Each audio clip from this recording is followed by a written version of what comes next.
Ang nagbabalik na DH. Sana pala tinuluyan na kita nung sagasaan. Para namatay ka na.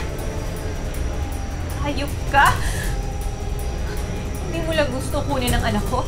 Muntik mo pang patayan ang nanay ko? Ayan, isaksak mo yan sa bunganga mo. Hanggang sa mabilaukan ka ng pera. Di ba yan naman ang dahilan kaya mo ako iniwan? Para magpakasasa ka dun sa Singapore? Hindi, anak, kalikan! Magpapaliwanag ako! Kasi! Kasi, sandali! Ah! Oh my God!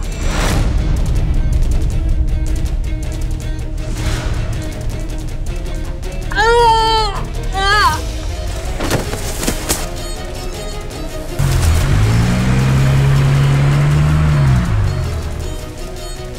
Ikaw yun!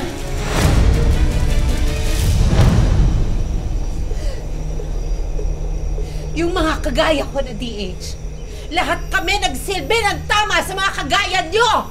Mga wala kayong utang na loob! Ate!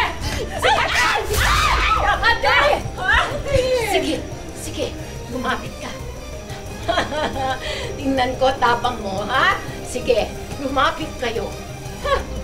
Pero unahin ko kaya muna anak mo. Ha? Ikaw muna. Huwag mong gagawin yon. Ina sa ina. Huwag ka namang damay ng iba pang tao. Tama na! Okay. Madali naman ako kausap. Fine.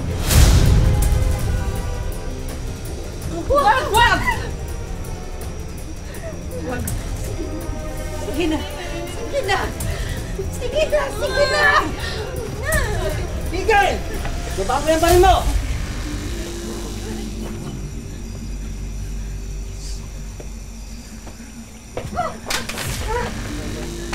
Hindi! Hindi! Napakasama mo! Pasakit ka sa amin!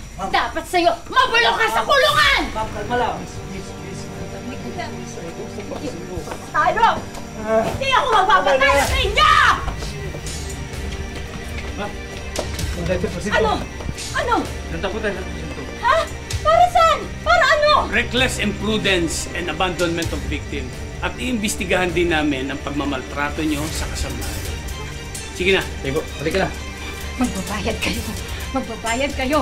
I will see you all in court! No, misis. Magkikita tayo sa kulong. Sige na. Dali nyo na sa presinto yan. Balik ka na po. Sige na po. Susana! Mildred!